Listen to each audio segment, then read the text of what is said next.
Once again my dear students, मैं आप लोगों का एक बार पुनः स्वागत करता हूं अपने YouTube प्रोग्राम्स के अंतर्गत। मेरा ये ध्येय है कि मैं आप लोगों को उन सभी चीज़ों को बारीकी से बता दूं जिसकी फिजिक्स में ज़रूरत होती है। और अगर मैं स्टार्ट करना चाहूँ तो फ्री बॉडी डायग्राम एक बहुत ही इम्पॉर्टेंट पहलू है जिसके द्वारा हम फिजिक्स की बारीकी को समझ सकते हैं। तो आज का जो मेरे पास जो चैप्टर्स है, this is called free body diagram. Free body diagram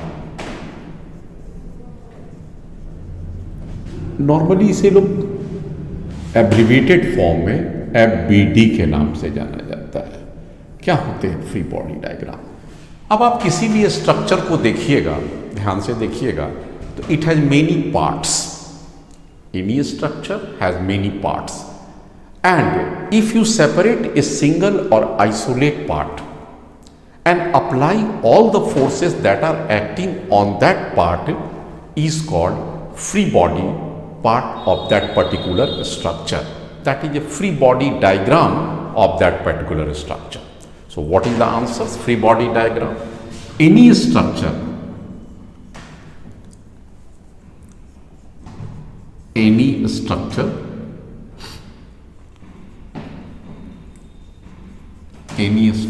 has many parts. If we separate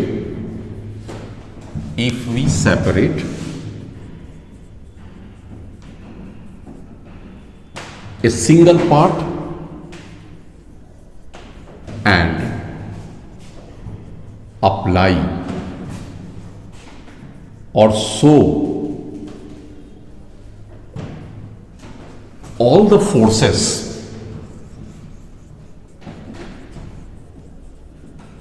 acting on it is called free body diagram. Very important. Consider an example. Consider an example. Let us consider there are two books. You can see there are two books lying on each other, and I name it. Let us consider this is a B1 and B2 having mass M1 and M2. Got it? Okay. Now it is kept on a table. Let us consider it is kept on a table which is certainly on a ground. This is kept on a ground. Now what is important? It is asked what are the forces acting on this. So for this I give there is a force, and let us suppose it is I call 100 Newton force. It is a rough surface. B1 and B2 books are rough, and we apply a force here. This is, let us consider 10 Newton. Mass of M1, let us suppose 20 kg, and let us suppose mass of M2 is 30 kg. Table itself has a weight. Mass of table, let us consider table has a weight 50 kg. Now all. What is the important? It is asked, आपसे ये कहा जाता है कि free body diagram of B1, B2 and table का show कीजिए। That is simple. तो सबसे पहले आपसे कहा गया कि फ्री बॉडी B1 का, आप B1 के पार्ट को देखिए। देखिए ध्यान से, मैंने B1 पार्ट को लिखा and it is A given, it is at equilibrium. ये कंडीशंस को फॉलो कीजिएगा। इक्विलिब्रियम, इक्विलिब्रियम का मतलब है स्टैटिक इक्विलिब्रियम है। यहाँ पर इक्विलिब्रियम को मैं डिटेल से आपको पढ़ाऊंगा, लेकिन अभी स्टैटिक इक्विलिब्रियम का मतलब हो गया the structure is not at motion. ये मोशन में बिल्कुल भी नहीं है।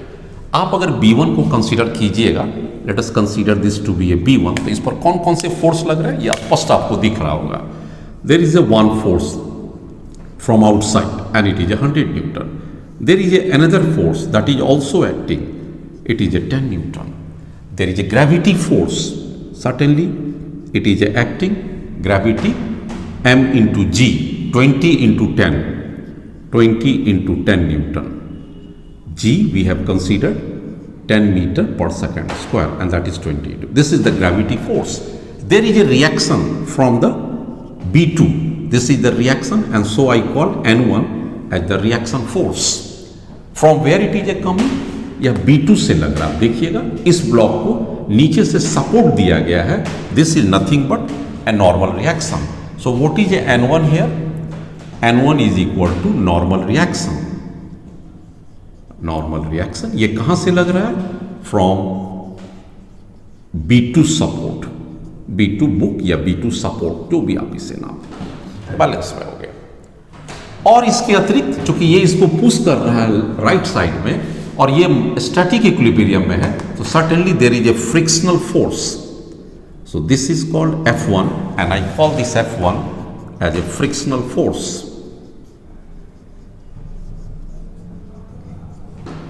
अब और कौन सा फोर्स लग रहा होगा? बस आपको केवल इसी पर देखना है. Gravity force you have considered, two outside force considered, you have taken your. Now it is under balance condition. अगर ये बैलेंस कंडीशंस में है तो इसका मतलब क्या हो गया? Left force must be equal to right force, up force must be equal to down force. चलिए अब अगर हमने लेफ्ट और राइट को मिलाया तो हमारे इक्विलिब्रियम कंडीशन से क्या हो जाएगा? ये देखिए 10 न्यूटन उसे दाहिने तरफ ले जा रहा है और बायां तरफ एक फोर्स ऑटोमेटिकली आ गया, इसलिए F1 की वैल्यू कितनी हो जाएगी? This is obviously 10 Newton without any doubt. चूंकि ये इक्विलिब्रियम में है तो नेट फोर्स इसको जीरो होना पड़ेगा या अनबैलेंस फोर्स को जीरो होना पड़ेगा, एंड अकॉर्डिंगली उसके बाद 100 न्यूटन ये लग रहा है डाउनवर्ड और ये 200 न्यूटन डाउनवर्ड लग रहा है, तो N1 का वैल्यू कितना हो जाएगा? उसको up force must be equal to down force. 200 plus 100 that is 300 Newton.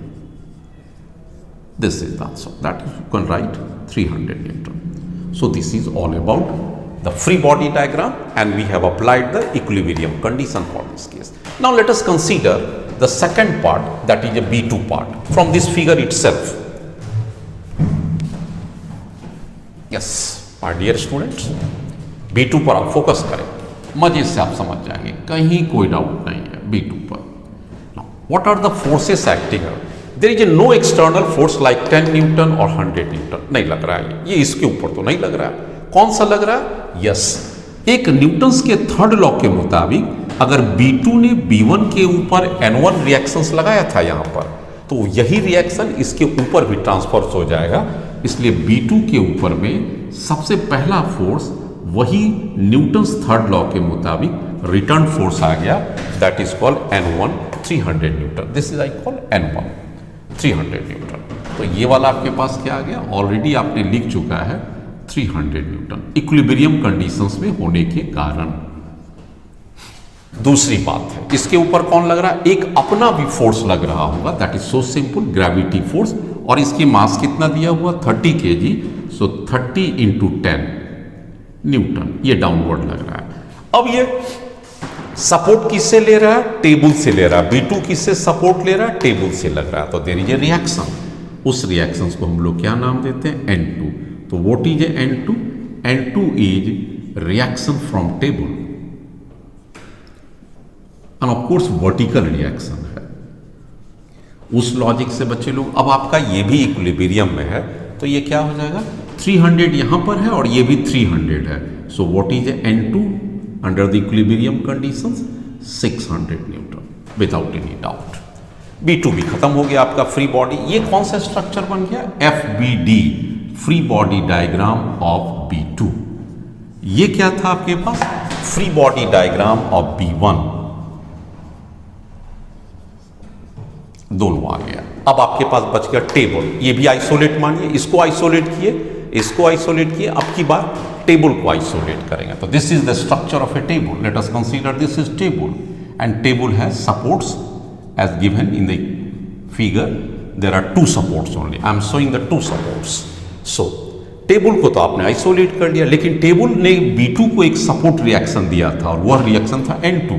तो न्यूटन्स थर्ड लॉ के मुताबिक ये उसके ऊपर ट्रांसफर हो जाएगा in opposite direction, and this N2 is 600 Newton.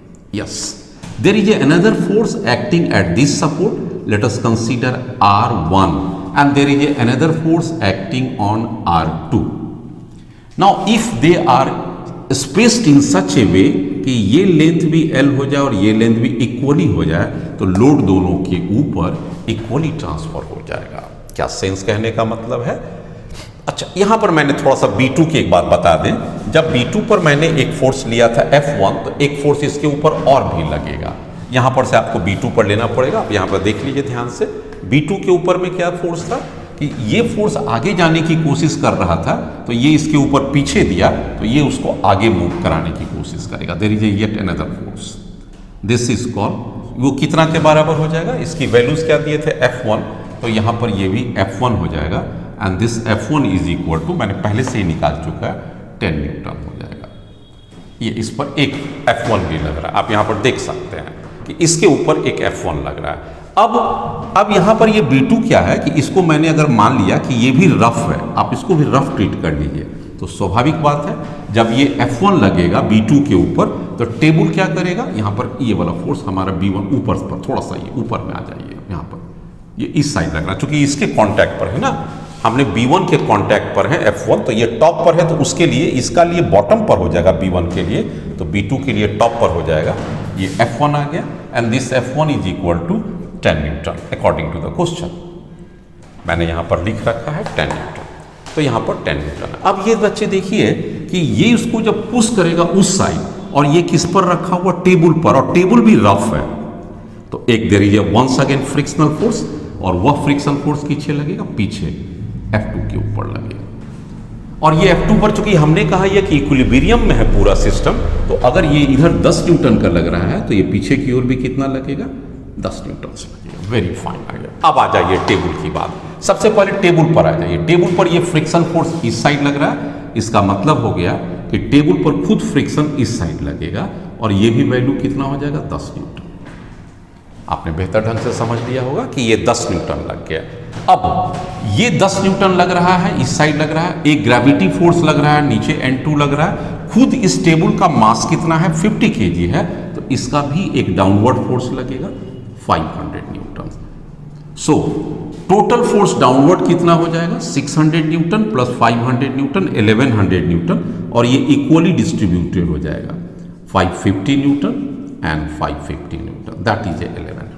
लेकिन व्हाट अबाउट दिस F2? ये बैलेंस में है, तो अगर इधर कोई फोर्स लगेगा उसको बैलेंस करने के लिए क्या हो जाएगा? ये दोनों फोर्स मिला के अगर मैं इसे कह दूं F3 और F4 तो अब आपके पास क्या हो जाएगा? F3 plus F4 must be equal to 10 newton, that is F2। मतलब मैं ये कहना चाहता हूं। इस तरह से आपने फ्री बॉडी डायग्राम और उस पर लगने वाले फोर्स का भी कैलकुलेशन कर लिया। नॉर्मल वे में फ्री बॉडी डायग्राम में कैलकुलेशन तो बात की चीज होती है, आप अगर स्पष्ट रूप से फोर्स के डायरेक्शन को ही दिखा दीजिएगा तो काफी है। मैं दूसरा प्रॉब्लम देखता हूं, दूसरे angle. See this problem, this is the vertical wall and मैं यहां पर एक स्फीयर्स को शो करता हूं। This is the spherical body, it is a point and here it is a connected in this way. What is this? This is an string, एक string. This is a sphere of mass m, और ये एक wall है जिससे कि ये connected है। Now draw the free body diagram of the sphere and free body diagram for the wall. जरा सा फ्री बॉडी डायग्राम स्फीयर को ड्रॉ कीजिए। कैसे करते हैं? तो इसके लिए क्या करना पड़ेगा? इसको अलग करके सेपरेट ड्रॉ कर लीजिए। देखिए मैंने ड्रॉ किया, इसको मैं सेपरेट ड्रॉ किया। क्या था? ये m था जो स्फीयर था। This is what about, this is the sphere, this is the centre. ये स्ट्रिंग है और ये वर्टिकल वॉल है। ये क्या था? Vertical wall. आइए बढ़िया से इसे एनालाइज कीजिए। इसी स्फेरिकल बॉल को मैंने सेपरेट किया, ये उसकी सेंटर है और सेंटर से ग्रेविटी की फोर्स लगेगी, मास है, mass of a sphere. Accordingly नीचे एक डाउनवर्ड फोर्स लगेगा, this is the gravity force. Okay, आप देख सकते हैं कि ये एक स्ट्रिंग है, ये इस तरह से स्ट्रिंग दिया हुआ है, आप उसको उसी तरह से ले जाइए। This is string. इस स्ट्रिंग का डायरेक्शन अगर यहां से सपोज कीजिए ये थीटा एंगल बना रहा है, तो ये भी आपके पास कितना एंगल बना रहा है? थीटा हो गया। अब ये डायरेक्शंस आपका हो गया स्ट्रिंग का टेंशन, टेंशन इन स्ट्रिंग। तो स्फीयर में स्ट्रिंग का पोर्शंस है जो स्फीयर के साथ है और इसके टेंशंस हो गया। ये अकॉर्डिंग ये वाला आपने देख लिया। एक है यहां से भी कांटेक्ट में है, जाहिर है कि ये दीवार को पीछे ठेल रहा होगा, इसलिए दीवार क्या करेगा, उसे सपोर्ट देते हुए आगे की ओर पुश करेगा। मतलब there is a point and here there is a force. This is the reaction, किसके द्वारा, वॉल के द्वारा लग रहा, और ये रिएक्शन फोर्स उसके सेंटर से पास करता हुआ दिखाई देगा। तो this is the free body diagram of a sphere, free body diagram of a sphere. जहां टी क्या है, टेंशन इन स्ट्रिंग, ये क्या है, R, R equal to reaction from wall, reaction from wall. अब अगर आपको इसकी सारी चीजें डिटेल दे दिएगा, आप आराम से निकाल सकते हैं कि कौन रिएक्शन कितना आएगा अगर ये सिस्टम इक्विलिब्रियम पर है। तो आप component of different parts of the force लिखेंगे एंड एनालाइज कीजिएगा इन ए डिफरेंट डायरेक्शन। चूंकि ये सिस्टम इक्विलिब्रियम पर है तो हॉरिजॉन्टल फोर्स समेशन 0 होगा और वर्टिकल फोर्स का भी समेशन 0 होगा, एनालाइज किया जा सकता है। नेक्स्ट प्रॉब्लम, सपोज कीजिए कि देयर आर 2 वर्टिकल वॉल्स और मैं यहां पर एक बॉल रखता हूं। Let us consider there are 2 different balls. एक बॉल मैंने ऐसे रखा और दूसरे एक बॉल को इसके सपोर्ट से रखा। देख सकते हैं there are 2 different balls, support से टच करता हुआ ये और ये भी टच करता। Let us suppose it is ball A and consider this to be a ball B. ये सब support, mass of the A, let us suppose it is a m1 and this mass is m2 and support. ये क्या है, vertical wall है, vertical wall both sides, ये भी क्या है, वर्टिकल वॉल। अब आपसे कहता है draw the free body diagram of a sphere A and sphere B. This is the center, O and O dash is the center. क्या कहता है आपके, draw the free body diagram. इस क्वेश्चन में इस तरह से देगा, क्योंकि जब भी आप एनालाइज कीजिएगा फोर्स को तो पहले तो आपको फ्री बॉडी डायग्राम है, draw FBD for M1 and M2 both के लिए अलग अलग फिगर बनाइए। मैं आपको साथ यहां पर देखिएगा ध्यान से, मैंने इसे किया। Let us suppose it is a M। अब इसके सेंटर से एक फोर्स पास करेगा, that force is called gravity force and it is nothing but M1G। Since it is at a support from the base से है तो ये भी एक नॉर्मल रिएक्शन यहां से पास करेगा, आई कॉल इट NA। ये वाला हो गया 2। अब चूंकि ये यहां पर है और ये बॉल उसको पुश कर रहा होगा इस साइड जाने के लिए, तो यहां से एक सपोर्ट लिया, सपोर्ट क्या करेगा, उसको उस साइड बैलेंस करके रखेगा। तो there is a force acting this way. ये क्या हो जाएगा, reaction at a horizontally from wall. RA is the reaction by the vertical ball on ball A। और ये क्या करेगा, ये मस्त पास करेगा इसके सेंटर से O से, और यहां पर ये बॉल क्या कर रहा है, इसको इस साइड पुश कर रहा है। तो टेंडेंसी होगी इससे एक फोर्स इस पर भी लगेगा। तो हम लोग एक फोर्स को यहां से ले लें और ये फोर्स इसको इस साइड लग रहा है। ये फोर्स क्या लगा रहा है, रिएक्शन फ्रॉम B। ये B से इसको रिएक्शन मिल रहा है जो कि आप देखेंगे इसके सेंटर से जरूर पास करेगा। कोई भी फोर्स सारे सेंटर से पास करता हुआ। ये आपके free body diagram of A हो गया। This is the free body diagram of A। Now let us consider this part. इस पे कौन कौन से फोर्स लग रहे होंगे, आप यहां पर आ जाइए। सबसे पहले ये देखते हैं कि ये रिएक्शन था न्यूटन्स थर्ड लॉ के मुताबिक एवरी रिएक्शन है इक्वल एंड अपोजिट रिएक्शन। तो उसी के सेंटर से एक और पास करता हुआ यहां से आपको मिलेगा, दैट इज कॉल्ड RB, जो उसके भी सेंटर से पास करेगा और equal in magnitude but opposite in sense है। एक इसके पास अपना ग्रेविटी फोर्स है और फोर्स लगेगा, कितना है, M2G। अब क्या करेगा, ये दीवार से सपोर्ट लिए हुए यहां पर, तो एक दीवार से भी पास करेगा, ये इस साइड जाएगा। अब आपको एरो उधर मत दे दीजिएगा, क्यों, दीवार क्या करेगा, इसको सपोर्ट में इस साइड पुश करेगा, इसलिए मैंने ये दिया। And let us consider this to be the RB। So इसके पास 3 फोर्स लग रहा है, एक gravity, reaction and it is at equilibrium. System क्या था, इक्विलिब्रियम पर था। अब अगर सिस्टम इक्विलिब्रियम पर है तो उसके each and every part will be at equilibrium. तो So this is at also equilibrium and this is also. So this is the free body diagram of B. आराम से आप समझ सकते हैं कि फ्री बॉडी, और जैसे ही आपने फ्री बॉडी किया आप सारा एनालिसिस लिख सकते हैं। Next question. Yes my dear students, मैं आपको ये दिखाने की कोशिश करता हूं कि ये एक ब्लॉक ए है जो एक रफ सरफेस पर है। इससे एक पुली के द्वारा एक स्ट्रिंग कनेक्टेड है, यहाँ पुली P1 है, इसके ऊपर से पास करता हुआ P2 तक चला जाता है और P2 से ये वर्टिकली डाउन जाता है और यहाँ से एक ब्लॉक यहाँ लटका हुआ है। आपने देखा there are two blocks, block A bigger block and B smaller block. दो पुलिस के हेल्प लिए हैं और इसे रफ सरफेस पर है। जाहिर बात है ये इसको इस साइड नीचे ग्रेविटी की फोर्स खींचने की कोशिश करेगा।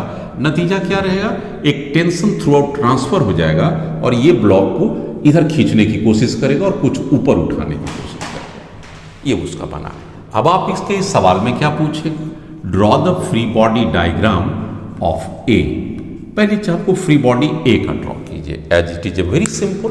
आइए मैं करके बताता हूँ। सबसे पहले आप ए का एक फिगर बना लीजिए और उसमें लगने वाले सभी एक्सटर्नल फोर्स को आप अप्लाई कर दीजिए।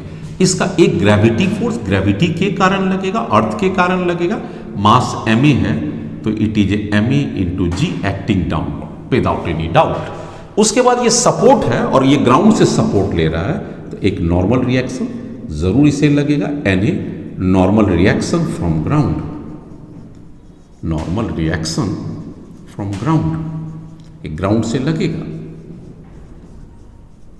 और आइए आगे देखिए कौन सा फोर्स लग रहा है। यस, एक टेंशन लगेगा जो जॉइंट से अवे जाएगा। ये जॉइंट हो गया, स्ट्रिंग को उसके पैरेलल में ड्रॉ कीजिए और उससे अवे जाने दीजिए। ये देखिए अवे जाता हुआ।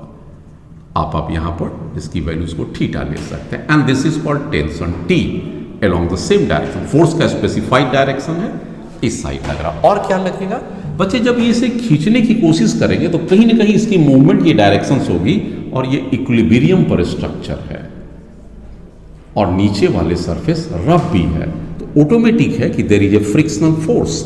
यहां पर F लगेगा, frictional force from ground, frictional force from ground. ये फ्रिक्शनल फोर्स हमेशा पैरेलल टू द सरफेस लगता है, कॉन्टैक्ट सरफेस। तो ये कॉन्टैक्ट सरफेस है, उसके ये पैरेलल लगेगा friction force. Now how many forces are 1 2 3 and 4 and that is all about free body diagram of A. Can you draw the free body diagram of B? Why not? Very simple. Yes, move it. इस पर कौन सा लगेगा, सबसे पहला gravity का लगेगा downward.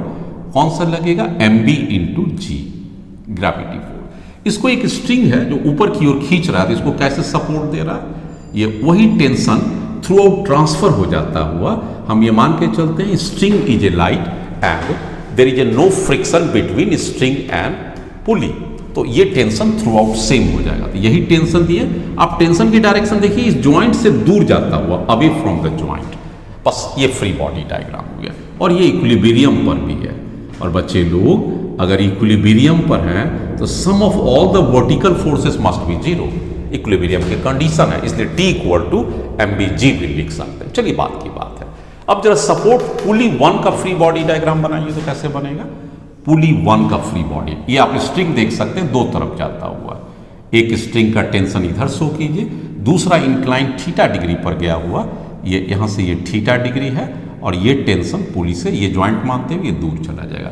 पुली का नीचे भी एक सपोर्ट है, इसलिए पुली का सपोर्ट क्या करेगा, इस पुली पर इसको ऊपर देने की कोशिश करेगा। तो दिस इज द रिएक्शन और इसको हम लोग अगर मान लें सपोर्ट, अगर C मान लें तो this is the RC। What is RC?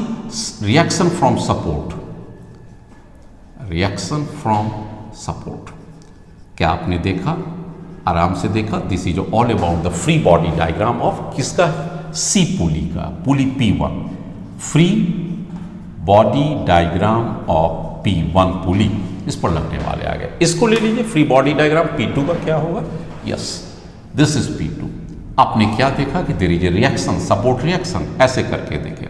इसको अगर हम लोग D मान लें तो this is the reaction at RD जो उसके सेंटर से पास करता हो। इस पर दो फोर्स लग रहे हैं, एक फोर्स इस साइड लग रहे हैं, इसको अलग से कर दीजिए। दिस इज द टेंशन और एक टेंशन हॉरिजॉन्टल भी लग रहा है। तो this is the tension. So this is all about the free body diagram of P2 पुली 2. तो हमने हर एक पार्ट को कर दिया. देखिए एक पार्ट ये था, पूरे के पूरे ये स्ट्रक्चर कहलाता, लेकिन ये एक पार्ट है, ये उसका दूसरा पार्ट है, ये उसका तीसरा पार्ट है, ये उसका तीसरा पार्ट है, दो पुली का पार्ट हो गया और एक ये दो ब्लॉक का पार्ट हो गया. And this is all about. अब अगर ये देता है कि the complete structure is at equilibrium, the sum of all the forces acting on this block A must be zero, sum of all the forces acting on this must be zero, like this zero, like this zero. This is the condition for equilibrium, जो मैं दूसरे video में दे दूंगा आपके लिए इसके बाद के just. Now let us consider this to be a cylinder. देख सकते हैं आपको ये सर्कल सा प्रतीत हो रहा होगा, लेकिन वास्तव में ये सिलिंड्रिकल स्ट्रक्चर है. And it is a pin here. What is the meaning of pin?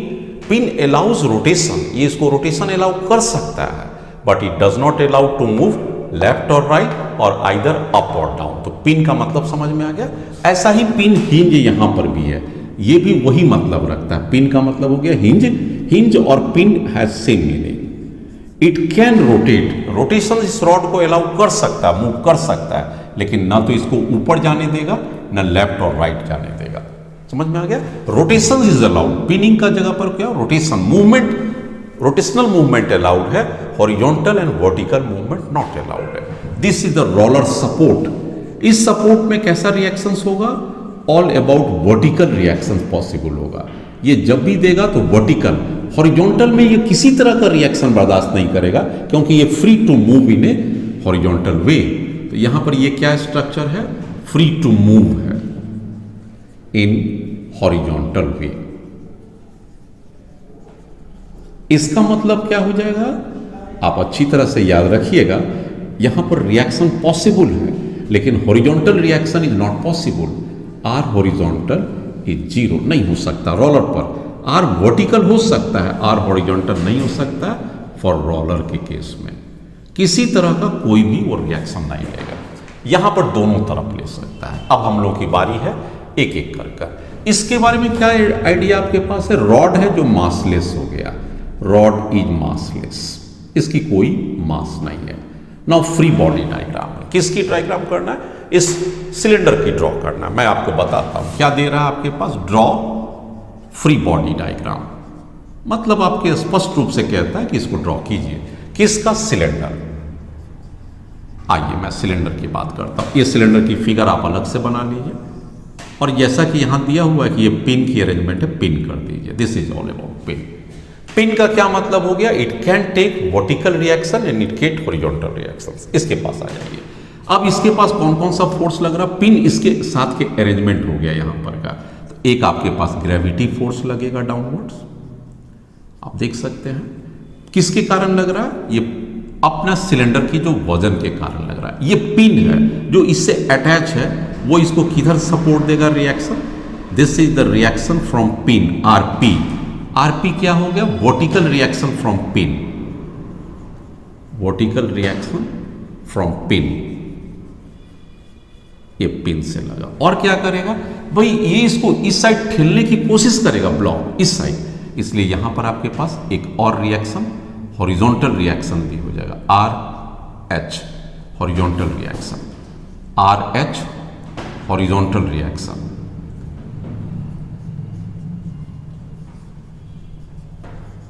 Horizontal reaction. और क्या करेगा भाई? मेरे पास ये एक इस तरह से सस्पेंशन आ रहा है स्ट्रिंग का. इसके ऊपर एक ये वाला आपके पास आएगा. ये इसको किस साइड करेगा? कि स्ट्रिंग को अलग कर ले हम लोग. String is not a part of this. तो ये इसको एक पुश करने की कोशिश करेगा यहां से.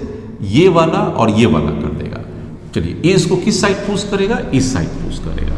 तो there is a reaction from the string, इस साइड पुश करता हुआ. अब आपका ये वाला पार्ट तो फ्री हो गया. इस तरह से आपने इसका रिएक्शंस निकाल लिया. ये M1G ये इस साइड हो गया. अगर इसकी ब्लॉक का फ्री बॉडी डायग्राम लेंगे तो क्या हो जाएगा? सिंपल M2G हो जाएगा, और यहां पर एक टेंशन हो जाएगा. अगर हम इस स्ट्रिंग का फ्री बॉडी डायग्राम लेंगे तो कैसा बनेगा?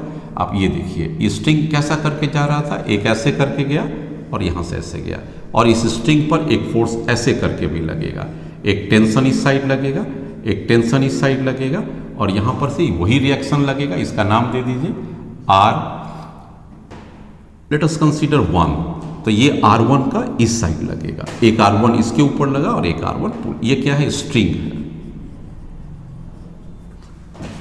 पूरे स्ट्रक्चर को हम लोग देख सकते हैं। तो this is all about the free body diagram. ध्यान से देखना, आप आसानी से समझ जाएंगे। एक और भी मैं आपको दिखाता हूं। Now consider an inclined surface this way, inclined and vertical surface. और यहां पर मैं आपको एक स्फीयर दिखा रहा हूं इस तरह से।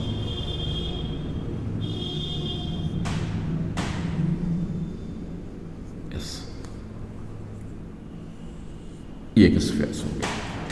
अब आपके पास क्या है भाई? मैं इसको ये शो करता हूं कि दिस इज द इंक्लाइन और इसके ऊपर ये सपोर्ट पर आ गया। कौन कौन से फोर्स लग सकते हैं इसके ऊपर? Late us consider this is a smooth surface, क्योंकि रफ की कोई ज़रूरत नहीं है, ये तो इसके नॉच में फंस चुका है ये। और ये वर्टिकल सपोर्ट है, वर्टिकल वॉल है। कहता है कि फ्री बॉडी डायग्राम इस स्फीयर का बताइए। This is the solid sphere,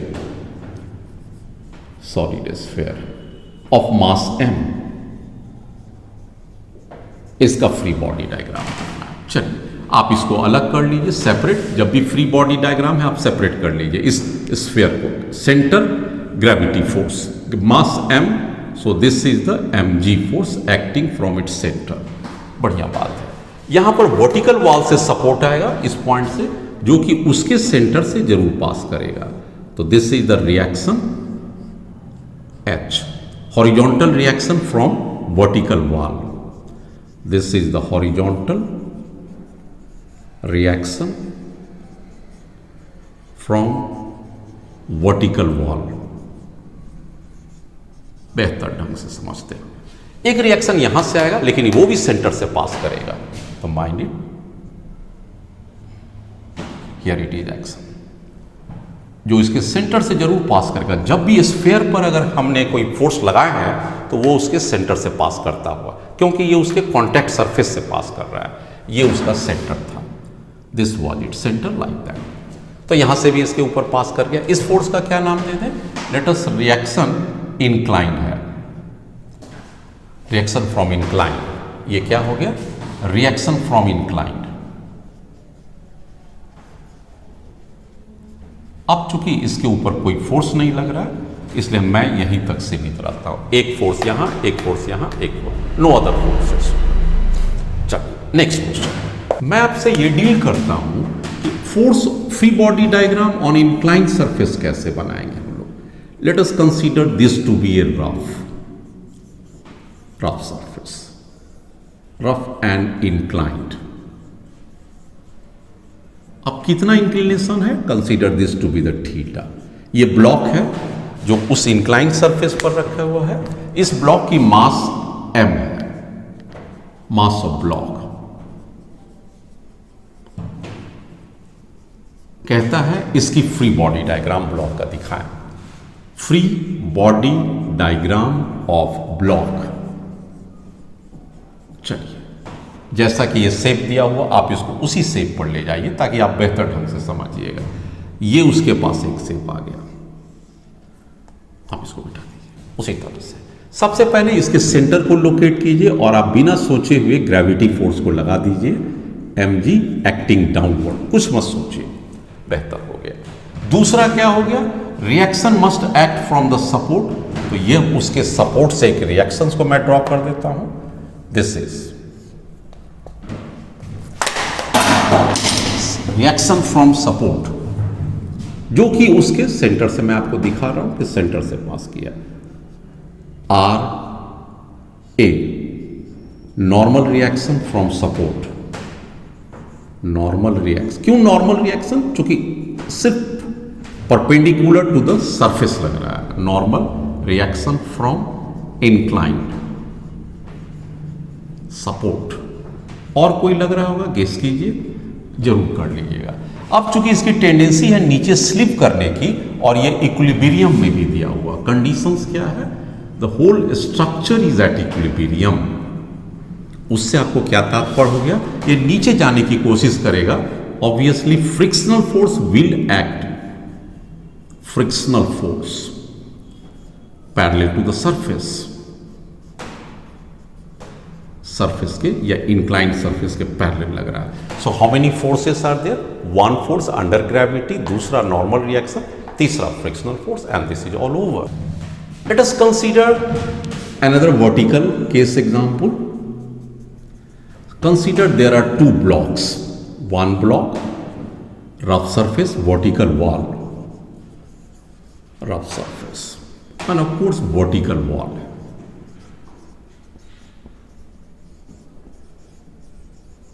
There is another contact block. Let us consider this to be a block A, block B, and here it is a rough surface. Its mass is capital M, and let us suppose its mass is small m, as in the figure itself. You apply a force this way, F, large horizontal force, so that system is at equilibrium. पूरे के पूरे क्या है? System is at equilibrium. नीचे नहीं गिर रहा है. इक्विलिब्रियम का केस का मतलब क्या हो गया? There is no horizontal or vertical movement, or there is no rotation also. There are three different conditions for equilibrium. चलिए, सबसे पहले इस बात को कीजिए कि इसकी फ्री बॉडी डायग्राम B का कैसा बनेगा. B की आ जाइए. पहले मैं B की ही चर्चा करता हूँ. B की टेंडेंसी क्या है भाई? नीचे ग्रेविटी फोर्स मैंने लगा दिया. अब चूंकि नीचे से तो कोई सपोर्ट है नहीं, तो नॉर्मल रिएक्शन तो इधर से नहीं जाएगा, लेकिन there is a support from here. So there is a reaction. वो रिएक्शन इसके यहां से पास करता हुआ, मैंने माना कि इस रिएक्शन को हम लोग N ले लिए. तो this is the reaction from A acting on to B, और एक फोर्स यहां पर आपने पहले से लगा रखा है. This is the F horizontal. तो ये फोर्स हो गया ग्रेविटी फोर्स, ये फोर्स. और अब यहां से नीचे से सपोर्ट मत ले लेना बाबू, क्योंकि आपके पास नीचे में नहीं टच कर रहा, ऊपर से भी कोई फोर्स नहीं है. तो this is all about the free body diagram of B. Now, what is the free body diagram of A? आइए A की बात. सबसे पहले टेंडेंसी देखिए, सेंटर दीजिए, ग्रेविटी लगा दीजिए. यहां के बाद ही कुछ सोचेंगे. अब अगर इसकी नॉर्मल रिएक्शन इसके कारण उस पर लगा था, ये ब्लॉक ने A ने B पर लगाया था नॉर्मल रिएक्शन N, अब उसी का रिएक्शन ट्रांसफर हो गया इन अपोजिट डायरेक्शन N. ये तो लगेगा ही लगेगा. दूसरी बात, इसकी टेंडेंसी क्या है? इसकी टेंडेंसी क्या था हमारा? नीचे जाने का. तो यहां पर भी आपको एक फोर्स लगाना पड़ेगा. This is all about the frictional force. Frictional force क्योंकि रफ सरफेस है तो आप इसको इग्नोर नहीं कर सकते हैं. फ्रिक्शनल फोर्स यहां पर हमने क्या मान लिया? अब रफ सरफेस. क्यों ऊपर की ओर फ्रिक्शन? भैया ये ब्लॉक नीचे गिरने की कोशिश करेगा, और आप जानते हैं कि सिस्टम इज इक्विलिब्रियम, तो इस ग्रेविटी को काटना है, इसको रोकना है. ऑब्वियसली ये फोर्स किधर चला गया? पर. अब अगर ये फोर्स कांटेक्ट पर का फोर्स है, तो इक्वल एंड अपोजिट फोर्स इस पर लगेगा ही लगेगा. तो ये फ्रिक्शनल फोर्स एक पेयर इस पर ट्रांसफर. इसका normal reaction transfer, Newton's third law, ये भी ऊपर लग रहा था, उसके कारण से ये नीचे लगेगा, और ये भी नीचे लगेगा. अब बच्चे लोग, ए ब्लॉक के साथ क्या हो रहा है? ये दोनों ही नीचे ले जा रहा है, लेकिन ये इक्विलिब्रियम पर है. तो इसको कौन बैलेंस करेगा? यहां का जो फ्रिक्शनल फोर्स होगा इसको बैलेंस करेगा, और बैलेंस करने के लिए किधर लगेगा? तो दिस एक्चुअली एक्ट्स अपवर्ड. इसको F टेस्ट ले लिया. अब इसके पास अपना ग्रेविटी फोर्स से ले लिया, लेकिन अब तो ये दीवार से, और दीवार इसको इस साइड पुश कर रहा है, तो there is a reaction from wall, और इसको हमने N डैश ले लिया. N डैश क्या है? Normal reaction from wall. Normal reaction from wall. इस तरह से हमने आपको ये दे. अब मान लीजिए सारी चीज इक्विलिब्रियम पर है, तो आपका इक्विलिब्रियम का कंडीशन में मैं बता दूं कि sum of all the horizontal force, ये फोर्स और ये फोर्स जीरो हो जाएगा, मतलब जितना N होगा उतना ही N डैश हो जाएगा. दूसरा क्या होगा? ये F डैश हो जाएगा mg प्लस F के बराबर, क्योंकि जितना अप फोर्स जाएगा उतना डाउन हो जाएगा, ताकि नेट समेशन उसका जीरो हो जाए. नेक्स्ट मैं एक और बताता हूं, इसे भी देखिए. सपोज कीजिए आपके पास कोई स्फेरिकल बॉडी है, हेमी स्फेरिकल बॉडी है.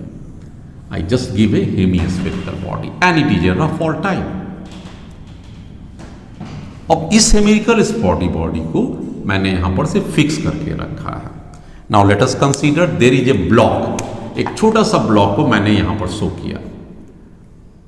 कितना एंगल पर ब्लॉक को रख रहे हैं मैंने आपको ये शो कर दिया.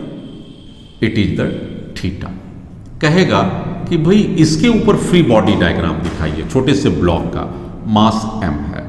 आप इसको कैसे दिखाइएगा, मैं यहीं पर शो करता हूं। आप एक सबसे पहले इसकी ग्रेविटी फोर्स ले लीजिए, आप देखिए ध्यान से। सपोज कीजिए ये अलग हो चुका है एक ग्रेविटी, दूसरा क्या करेगा, एक सपोर्ट रिएक्शन लेगा, that is called normal reaction. यहां से देखिए ये एक नॉर्मल है, ये कहां से पास करेगा, इसके सेंटर से पास करेगा। तो this is the reaction from support, R S is equal to reaction from hemisphere. बेहतर ढंग से आपने समझ लिया। और कौन सा फोर्स लगेगा भाई, अब देखिए ना, ये नीचे स्लिप करेगा, इसलिए फ्रिक्शन फोर्स किधर लगेगा, ऐसे लगेगा, F। तो F क्या है, frictional force. This is what, ये सारा क्या शो करता है, इसमें कितने फोर्स लग रहे हैं, आप आइए एक एक करके। एक लग रहा है ग्रेविटी फोर्स, दूसरा लग रहा है सपोर्ट रिएक्शन, और तीसरा लग रहा है फ्रिक्शन फोर्स। ये किस स्टेज की बात कर रहे हैं, इक्विलिब्रियम की बात कर रहे हैं, ताकि ये स्टैटिक इक्विलिब्रियम है, बैलेंस में भी है स्टैटिक, ये बैलेंस केस की बात कर रहे हैं। मेरे पास ये फ्री बॉडी, ये किसका हमने फ्री बॉडी बनाया है, free body diagram of block M। मैंने रेड कलर से जो बनाया है फ्री। लेकिन एक बात ध्यान दीजिएगा कि जो रिएक्शंस आएंगे ना, वो इसके सेंटर से पास करेगा, ये बहुत महत्वपूर्ण चीज है। इस तरह से मैंने आपको बहुत सारे फिगर्स बताए हैं जो आप आराम से समझ सकते होंगे कि फ्री बॉडी डायग्राम का मतलब है। और अब जैसे ही फ्री बॉडी लगाते हैं तो आपको दो कंडीशंस आ जाएगा न्यूमेरिकल्स पॉइंट ऑफ व्यू से। एक इक्विलिब्रियम कंडीशन से आप उसको सॉल्व कर सकते हैं, और अगर वो इक्विलिब्रियम में नहीं है, मोशंस में है, तो भी आप उसको सॉल्व कर सकते हैं न्यूटन्स के सेकेंड लॉ के मुताबिक। वहां पर क्या शो करेगा, net force equal to mass time acceleration. और अगर वो रोटेशनल इफेक्ट भी उसमें शो कर रहा है तो एक और भी लगेगा, Newton's law of rotation, net torque is equal to I alpha. Net torque is equal to I alpha, I moment of inertia and alpha is the angular acceleration. इन सभी चीजों की जानकारी नेक्स्ट वीडियो में। तब तक आप बढ़िया से इसके और भी एनालाइज कीजिए, डिफरेंट फॉर्मूलाज को देखिए कि कैसे इसको हम कंप्लीट सॉल्व कर पाते हैं। वैसे मैं जैसे ही न्यूटन्स लॉ पढ़ाऊंगा उसमें पूरा आपको डिटेल से बता दूंगा। तब तक के लिए गुड बाय।